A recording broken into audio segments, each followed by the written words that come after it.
نحمدہ ونصلی علی رسول الکریم اعوذ باللہ من الشیطان الرجیم بسم اللہ الرحمن الرحیم. قائد تحریک جناب امان اللہ خان صاحب،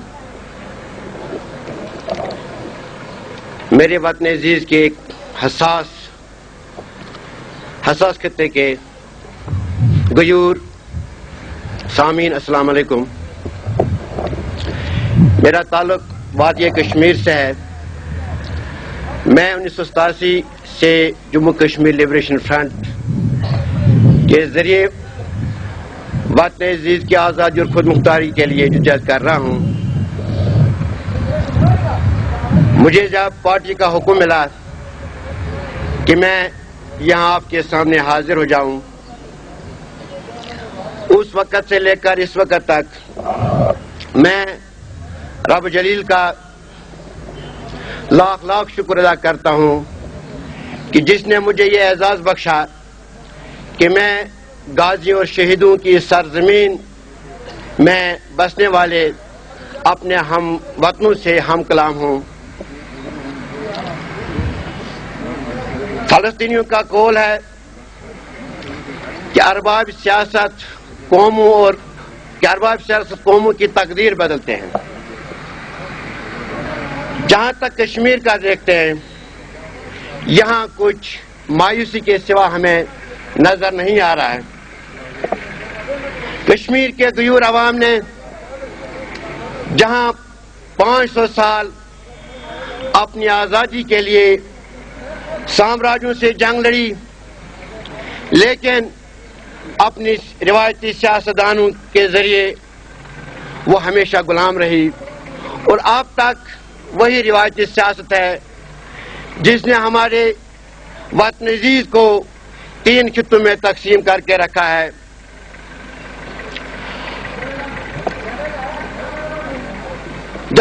جب نظر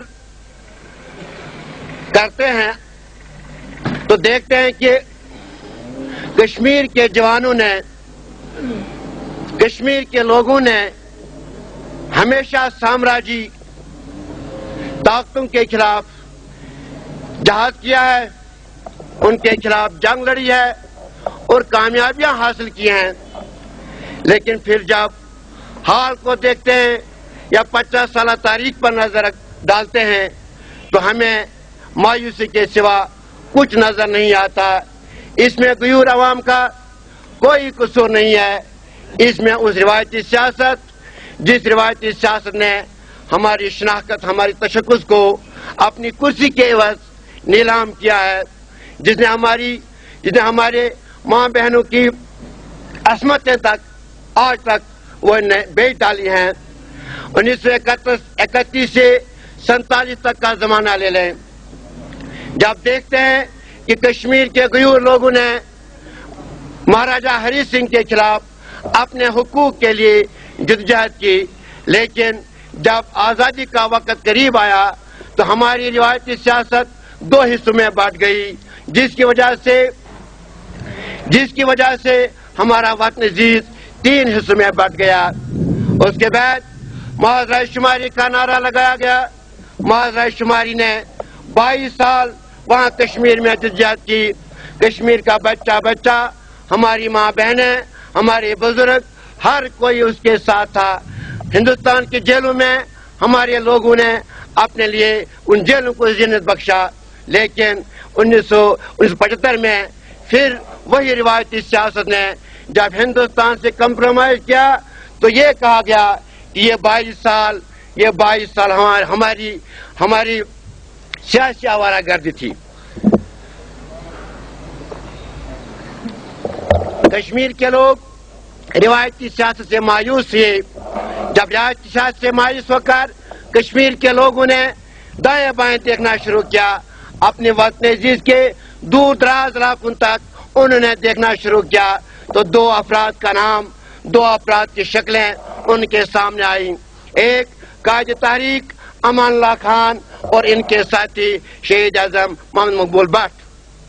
جب دیکھا محمد مقبول بٹ شہید اور قائد تحریک امان اللہ خان نے شروع سے ہی روایتی سیاست کے خلاف بغاوت کا علم اٹھایا ہے، تو کشمیر کے لوگوں نے इन दोनों से अपना नाता जोड़ा। इन्होंने कश्मीरी कौम को मायूस नहीं किया। मकबूल भट्ट ने, शहीद मकबूल भट्ट ने बदतजीज कश्मीर को ढूंढते ढूंढते चार जेल में फांसी को चूमा। कायद तहरीक अमल्ला खान ने बदतजीज की खुद मुख्तारी और आज़ादी के लिए हर तरफ जो जितने भी कश्मीरी, चाहे वो कश्मीर में है चाहे वो कश्मीर से बाहर बाकी दुनिया में रहते हैं, उनको मुनज़्ज़म किया। और एक वक्त आया 1988 में जब कश्मीर के लोगों ने रिवायती सियासत के खिलाफ अलमी बगावत बुलंद किया, जब कश्मीर के लोगों ने मुफादात की सियासत के खिलाफ अलमी बगावत किया, उसके बाद जब वहाँ पर बंदूक का जोर जोर था, हमने हिंदुस्तान के खिलाफ कायद तारिक अमल्ला खान की सरबराही में बंदूक उठाई। उसके बाद जब 2 साल वहाँ हमने रिवायती सियासत को खत्म किया, तो वो हमारे रिवायती सियासतदान यहाँ आज़ाद कश्मीर के रिवायती सियासतदानों से मिलकर वही चोगा पहनकर, वही रिवायती सियासी चोगा पहनकर हमारे इस्लामाबाद वालों से मिले और हमारे खिलाफ एक महज वहाँ खड़ा किया।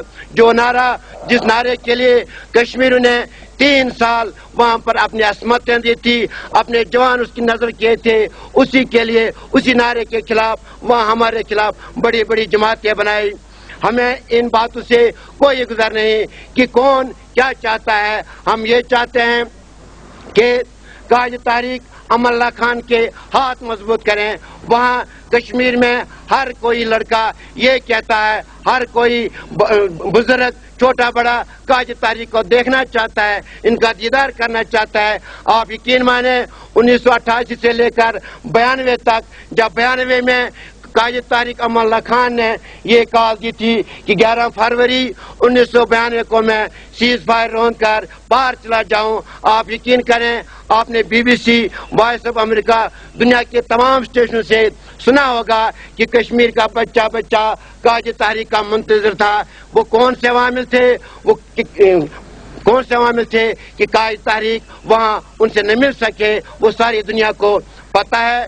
तो हजरात, यहाँ गिलगित के लोगों को हमसे शिकवा है। मैं रियासत जम्मू कश्मीर का कोई रिवायती सियासतदान आपसे उन जातियों का माफी मांगने नहीं आया हूँ, बल्कि खुदा और रसूल को हाजिर नाज़िर जानकर हम भी इसी तरह, जिस तरह आप बुनियादी हुकूक की जंग लड़ रहे हैं, जिस तरह आप अपने हुकूक के लिए लड़ रहे हैं, हम भी मातृ वतन के हुकूक के लिए जंग लड़ रहे हैं। मैं उन गयूर, उन लोगों की तरफ से, वादी के लोगों की तरफ से, भारतीय मकबूजा कश्मीर के अवाम की तरफ से आपको अस्सलाम वालेकुम कहता हूँ।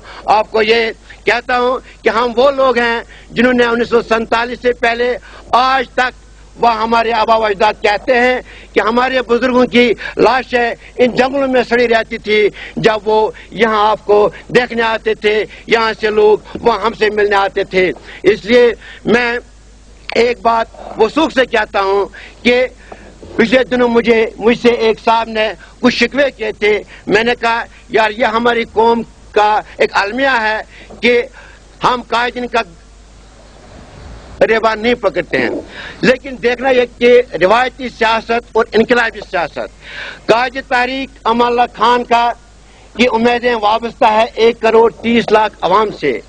कायद तारिक अमल्ला खान जिस पर कश्मीर का बच्चा बच्चा फख्र करता है, इससे तारीख हिसाब लेगी कि आपने अपने वतन अजीज की शनाख्त के लिए क्या किया, आपने अपने वतन अजीज की आज़ादी के लिए क्या किरदार अदा किया। इससे कश्मीर में बसने वाले हाय हमा के लोग, जहाँ इन्हें सबक पढ़ा है, वो लोग ये नहीं पूछेंगे कि हमारे हाय हमा में पिछले 30 साल पहले भी हाई स्कूल नहीं था और आज भी हाई स्कूल नहीं है। अगर हमने आपकी परवरिश की थी तो आपने हमारी खिदमत क्यों नहीं की थी? क्योंकि आप देखें, कायद आज़म मोहम्मद अली जिन्ना से किसी ने कराची का हिसाब नहीं मांगा। उससे अगर लोग कहते हैं, उससे अगर लोग याद करते हैं बाबा कौम कैसे थे, क्योंकि उन्होंने पाकिस्तानियों के लिए पाकिस्तान की सूरत में एक तोहफा दिया। इसी तरह कायद तारिक अमल्ला खान से कश्मीरियों ने जो उम्मीदें वाबस्ता रखी हैं वो यही है कि कायद तारिक अमल्ला खान इस वतन अजीज के 3 बिखरे हुए हिस्सों को मिलाकर एक आज़ाद और खुद मुख्तार शक्ल में हमें कश्मीर देगा। शुक्रिया, अस्सलाम वालेकुम।